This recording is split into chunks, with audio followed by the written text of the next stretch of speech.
بعد کل ہم لوگوں نے تراویح کی نماز میں جو سنا تھا اس کا خلاصہ اردو میں پیش ہے۔ پہلی رکعت میں جہاں سے قرأت شروع ہوئی تھی، اللہ رب العالمین نے فرمایا الذین یأکلون الربا لا یقومون الا کما یقوم الذی یتخبطہ الشیطان من المس۔ یہ پورا صفحہ، ایک صفحہ پورا اللہ رب العالمین نے سود کے بارے میں، وڈی کے بارے میں بیان کیا۔ کہا کہ جو لوگ سود کھاتے ہیں وہ قیامت کے دن قبر سے اٹھائے جائیں گے، میدان محشر میں کھڑے ہوں گے اور وہ ویسے کھڑے ہوں گے جیسا کہ کوئی دیوانہ یا پاگل کھڑا ہوتا ہے، اس وجہ سے کہ وہ کہا کرتا تھا کہ ارے یہ کاروبار، یہ تجارت بھی تو سود ہی کی طرح ہے، مگر اللہ نے کاروبار اور تجارت کو حلال کیا اور سود کو حرام کیا، تو ان کا یہ گناہ اس قدر بھاری پڑے گا کہ قیامت کے دن وہ دیوانہ بن کے اٹھایا جائے گا۔ اس کے بعد پھر اللہ رب العالمین نے کہا کہ اللہ تعالی سود کو مٹاتا ہے، ختم کرتا ہے اور صدقات کو بڑھاتا ہے۔ یہ سود کی معنوی نقصان ہے۔ کہا کہ بظاہر اگرچہ انسان کو لگتا ہو کہ سود لینے سے، وڈی لینے سے مال میں بڑھوتری ہوتی ہے، لیکن حقیقت میں ایسا نہیں ہوتا ہے، بلکہ حقیقت میں اللہ رب العالمین سود سے برکت کو اٹھا لیا ہے۔ سود میں نقصان ہوتا ہے، خسارہ ہوتا ہے، گھاٹا ہوتا ہے، اور صدقہ میں، خیرات میں، زکوٰۃ دینے سے مال میں بڑھوتری ہوتی ہے، مال میں اضافہ ہوتا ہے۔ اس کے بعد پھر اللہ رب العالمین نے فرمایا اے ایمان والو، اللہ سے ڈرو، وَذَرُوا مَا بَقِيَ مِنَ الرِّبَا، اور جو سودی لین دین تم پہلے کرتے تھے اسے چھوڑ دو اگر تم مومن ہو تو۔ کیونکہ بہت بڑی بات اللہ رب العالمین کہہ رہا ہے۔ یہ سود کی لعنت، یہ وڈی کی لعنت آج مسلمانوں کے درمیان بھی عام ہو چکا ہے۔ شاید ہی کوئی گھر اس سے محفوظ ہو، جبکہ اتنا خطرناک اور اتنا ڈینجر معاملہ ہے وہ۔ آپ دیکھیں آیت پہ غور کریں، اللہ کیا فرماتا ہے؟ اللہ فرماتا ہے کہ یا ایھا الذین آمنوا اتقوا اللہ وذروا ما بقی من الربا، کہ اے ایمان والو اللہ سے ڈرو اور جو سودی کاروبار کرتے تھے، جو سودی لین دین کرتے تھے اسے بالکل چھوڑ دو، ان کنتم مؤمنین، اگر تم مومن ہو، اگر تم مسلمان ہو۔ فَإِن لَمْ تَفْعَلُوا، اگر تم سودی کاروبار، سودی لین دین نہیں چھوڑو گے، اگر وڈی کا کام نہیں چھوڑو گے، فَأَذَنُوا بِحَرْبٍ مِّنَ اللَّهِ وَرَسُولِهِ، تو اللہ اور اس کے رسول سے جنگ کرنے کے لیے تیار ہو جاؤ۔ اللہ اور اس کے رسول سے کون جنگ کر سکتا ہے؟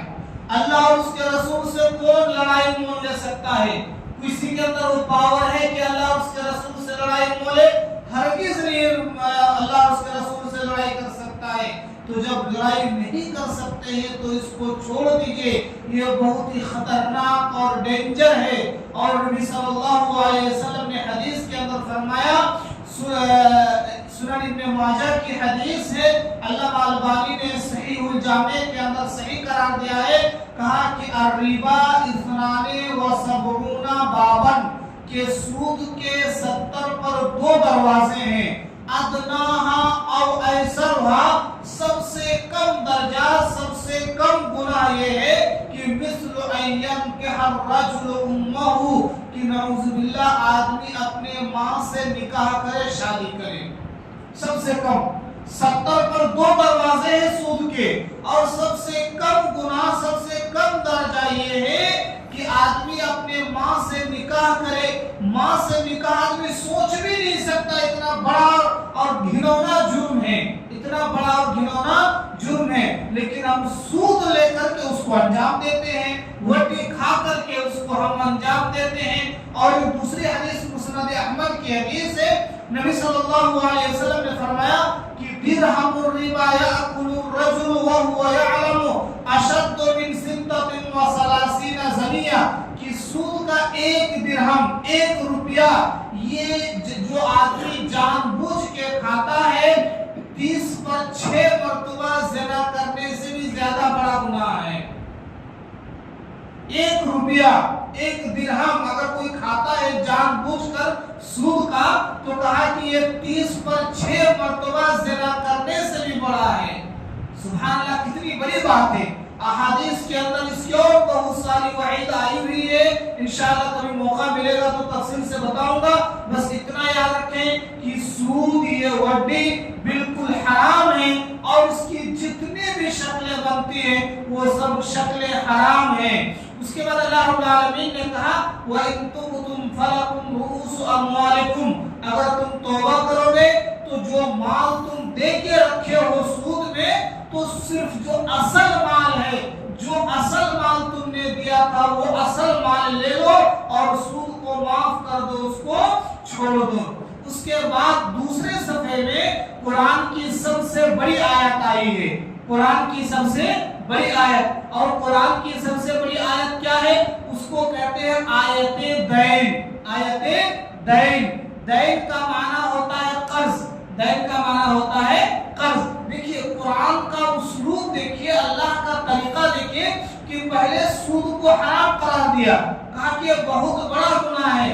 اب سود جب حرام ہو گیا تو معاشرے میں ایک دوسرے کو ضرورت پڑتی ہے مال کی، ایک دوسرے کے تعاون کی ضرورت پڑتی ہے، تو اسی لیے پھر قرض کو جائز قرار دیا کہ قرض لیا کرو، قرض دیا کرو۔ ہاں ایک بات یاد رکھو کہ قرض لیتے دیتے وقت اس کو لکھ کے رکھا کرو تاکہ بعد میں لڑائی جھگڑا اور اختلاف نہ ہو۔ دیکھیے جہاں پر قرآن اور حدیث میں سود کی مذمت بیان کی گئی ہے، وہیں پر قرض کی بڑی فضیلت بیان کی گئی ہے۔ نبی صلی اللہ علیہ وسلم کی حدیث ہے کہ دخل رجل فی الجنہ، کہ ایک آدمی جنت میں داخل ہوا، فیرا باب الجنتی، تو اس نے جنت کے دروازے پہ دیکھا کہ یہ لکھا ہوا تھا کہ نیکی کا گناہ، صدقہ کا بدلہ اللہ رب العالمین 10 تک دیتا ہے، اور قرض کا بدلہ 18 گنا تک دیتا ہے۔ کہا کہ صدقہ، جنت کے دروازے پہ لکھا ہوا ہے کہ صدقے کا بدلہ اللہ تعالیٰ 10 گنا تک دیتا ہے، اور قرض کا بدلہ اللہ تعالیٰ 18 گنا صدقے سے بھی زیادہ جو ہے دیتا ہے۔ لیکن آج معاشرے میں قرض دینے والا نہیں، اور وجہ بھی ہماری غلطی ہے، کیونکہ ہم قرض لینے کے بعد پھر بھول جاتے ہیں، اور قرض لینے کے بعد ہم نواب اور سیٹھ بن جاتے ہیں، جبکہ یہ بھی قرض لے کر نہ دینا یہ بہت بڑا گناہ ہے۔ نبی صلی اللہ علیہ وسلم کتنوں کی جنازے میں گئے، قرض ہے نہیں پڑھا جنازہ، نہیں پڑھا جنازہ۔ ایک جنازے میں گئے، اس کے اوپر صرف 2 درہم، 2 روپیہ 2 درہم قرض تھا۔ نبی صلی اللہ علیہ وسلم نے کہا ہم نہیں پڑھائیں گے۔ پھر ابو قتادہ رضی اللہ تعالیٰ عنہ کھڑے ہوئے کہ اللہ کے نبی میں اس غریب بیچارے کا قرض ادا کر دیتا ہوں، ٹھیک ہے تو میں پڑھاؤں گا۔ پھر نبی صلی اللہ علیہ وسلم پڑھائے، اور حدیث فرمائے کہ نفس المؤمن معلقۃ بدینہ، کہ انسان کا نفس اس کے قرض کے ساتھ معلق ہوتا ہے، یعنی اگر دیندار جنتی ہے بھی تو جنت میں نہیں جا پاتا، اللہ تعالیٰ اس کو لٹکا کے رکھتا، اس کو جھلا کے رکھتا۔ تو گویا کہ جہاں قرض دینے کی فضیلت ہے، وہاں قرض لے کر واپس نہ کرنے کی سخت وعید ہے، اور بہت بڑا جرم ہے اور بہت بڑا گناہ ہے۔ آسان سمجھے، اگر قیامت کے دن ہم سے قرض مانگے تو ہم کیا دیں گے سوائے نیکی کے؟ ہمارے پاس تو کچھ ہوگا نہیں، وہاں نہ سونا نہ چاندی نہ روپیہ نہ پیسہ، کچھ نہیں ہوگا وہاں پہ۔ ہمیں مجبور اپنا نیکی اس کو دے دیجیے گا تو پھر آپ کو کہاں سے نیکی ملے گی؟ پھر آپ نیک عمل کرنے کے باوجود پھر جہنم میں جانا پڑے گا۔ اسی لیے جو ہے قرض لین دین کرنا ہے، لیکن قرض جو لیتا ہے اس کو چاہیے کہ وہ واپس کر دے۔ اس کے بعد پھر سورہ بقرہ ختم ہوتا ہے۔ سورہ بقرہ کے اخیر کی 2 آیت بڑی مشہور آیت ہے، آمن الرسول بما ربه والمؤمنون كل آمن بالله وملائكته وكتبه ورسله. یہ دونوں آیتیں بہت اہم ہیں، اس کو ہر کسی کو یاد کرنی چاہیے، ہر کسی کو یاد رکھنا چاہیے، اور ہر دن رات کو سوتے وقت پڑھ کر سونا چاہیے. نبی صلی اللہ علیہ وسلم کی حدیث ہے کہ اگر کوئی اس کو رات کو پڑھ کر سوتا ہے تو اس کے لیے کافی ہے، تو اس کے لیے کافی ہے، یعنی اللہ تعالیٰ اس کے لیے کافی ہے. اور بہت سارے حدیث ہے، نبی صلی اللہ علیہ وسلم کو معراج کی رات 3 گفٹ دیے گئے تھے. معراج کی رات جو اللہ رب العالمین نے نبی صلی اللہ علیہ وسلم کو آسمان میں بلایا تھا، اس میں 3 گفٹ دیے گئے تھے. پہلا گفٹ کیا تھا؟ نماز. پہلا گفٹ نماز، اور دوسرا گفٹ تھا یہی سورہ بقرہ کی آخر کی 2 آیتیں. یہ گفٹ کے طور پر اللہ رب العالمین نے نبی صلی اللہ علیہ وسلم کو دیا. جب گفٹ دیا تو گویا کہ یہ اسپیشل ہو گیا، گویا کہ یہ اسپیشل ہو گیا. اور تیسرا کیا تھا؟ تیسرا گفٹ یہ تھا کہ اس امت کا، یعنی نبی صلی اللہ علیہ وسلم کے امتی کا جو بھی شخص مرے گا اور وہ اللہ کے ساتھ کسی کو شریک نہیں ٹھہرایا ہے تو وہ جنت میں جائے گا انشاءاللہ. یہ 3 گفٹ جو اللہ رب العالمین نے نبی صلی اللہ علیہ وسلم کو معراج کی رات دیے تھے. تو یہ سورہ بقرہ کے آخر کی 2 آیتیں جو ہے ہم کو یاد ہونی چاہیے. اس کے بعد سورہ آل عمران شروع ہوتا ہے. آل عمران سورہ یہ مدنی سورت ہے، یعنی مدینے میں نازل ہوئی. اس سورت کا نام سورہ آل عمران رکھا. اس کی آیت نمبر 33 پر 3 میں جو لفظ آیا ہے ان اللہ اصطفى آدم و نوحا و آل ابراہیم و آل عمران علی العالمین و آل عمران، اور سورہ کا نام ہے آل عمران. تو اسی لفظ سے اس سورت کا نام سورہ آل عمران رکھا ہے. دیکھیے آل عمران کا معنی ہوتا ہے عمران کے گھرانے والے، عمران کے فیملی خاندان والے. انبیاء کرام کی خاندان میں 2 عمران گزرے ہیں. انبیاء کرام کے خاندان میں 2 عمران گزرے ہیں. ایک تو موسیٰ اور ہارون علیہ السلام کے والد کا نام بھی عمران تھا، اور دوسرا کون ہے؟ مریم علیہ السلام کے ابو کا نام. اس میں جو ہے مریم علیہ السلام کی پیدائش کا قصہ اور ان کے بیٹے عیسیٰ علیہ السلام کے پیدائش کا قصہ بڑے تفصیل کے ساتھ جو ہے بیان کیا ہے. اللہ رب العالمین نے اس سورت کے اندر کئی چیزوں کا ذکر کیا، صدقہ و خیرات کا ذکر کیا.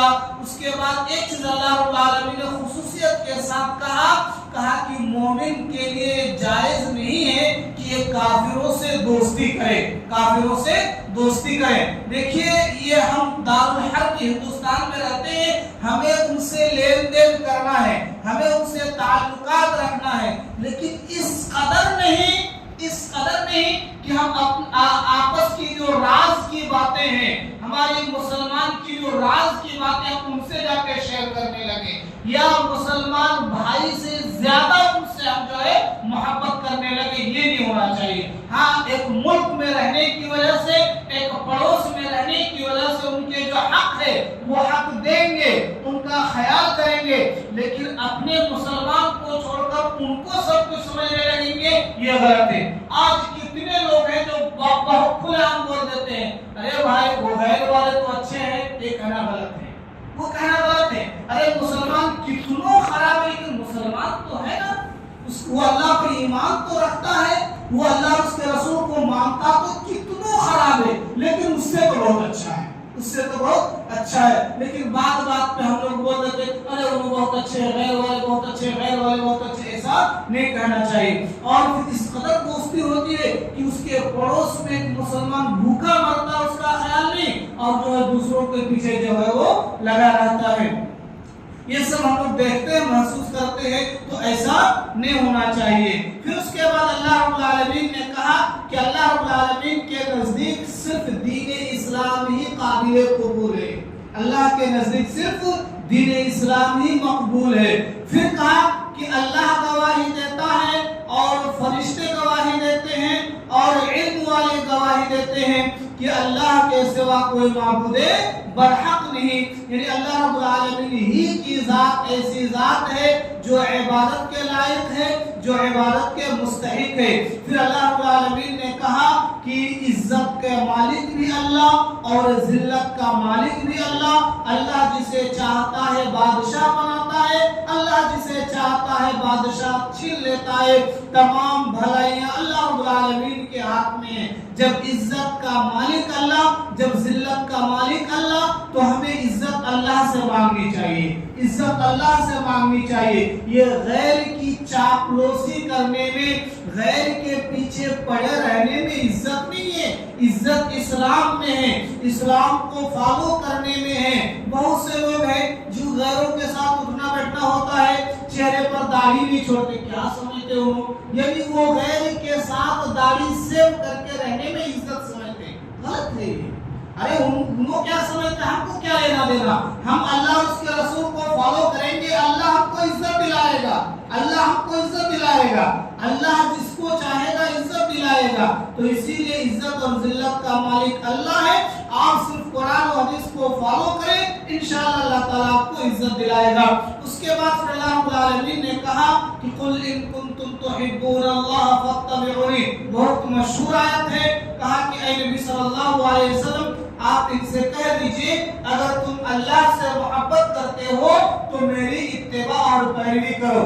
جب مدینے میں نازل ہوئی، مدینے میں یہودی اور عیسائی لوگ رہتے تھے، اور یہودی اور عیسائی کہا کرتے تھے بھائی ہم اللہ کے چہتے ہیں، ہم اللہ کے چہتے بندے ہیں، ہم اللہ کے بہت پیارے ہیں، اللہ کے بہت محبوب ہیں، ہم سے اللہ بھی محبت کرتا۔ تو اللہ تعالیٰ نے اسی کے بارے میں آیت نازل کر دی کہ اگر تم اللہ سے محبت کرتے ہو تو اس آخری نبی کی پیروی کرو نا، اس آخری نبی کی بات مانو، اس آخری نبی کی اتباع کرو۔ تم نبی کی اتباع نہیں کرو گے اور کہو گے کہ میں محبت کرتا ہوں محبت کرتا ہوں، تو یہ صحیح نہیں ہے، یہ سچ نہیں ہے، جھوٹ ہو جائے گا۔ اگر واقعی تم اللہ سے محبت کرتے ہو تو اللہ کے اس آخری نبی کی اتباع کرو، پیروی کرو، تو اللہ تعالیٰ تم سے محبت کرے گا اور اللہ تعالیٰ تمہارے گناہوں کو بھی معاف کر دے گا۔ پھر کہا کہ قُلْ اطیعوا اللَّهَ وَالرَّسُولَ، کہ اے نبی آپ کہہ دیجئے کہ لوگوں اللہ کی اطاعت کرو اور رسول کی اطاعت کرو۔ فَإِن تَوَلَّوْا فَإِنَّ اللَّهَ لَا يُحِبُّ الْكَافِرِينَ، اگر تم منہ موڑو گے، یعنی اللہ کی اطاعت سے منہ موڑو گے، دور بھاگو گے، تو جان لو کہ اللہ رب العالمین کافروں کو پسند نہیں کرتا ہے، کافروں سے محبت نہیں کرتا ہے۔ یہ چند باتیں تھی۔ اللہ رب العالمین سے دعا ہے کہ اللہ تعالی ہم تمام لوگوں کو قرآن و حدیث کے مطابق عمل کرنے کی توفیق عطا فرمائے، آمین۔ اقول قولی ھذا واستغفر اللہ لی ولکم ولسائر المسلمین۔ Sorry, it's DJ.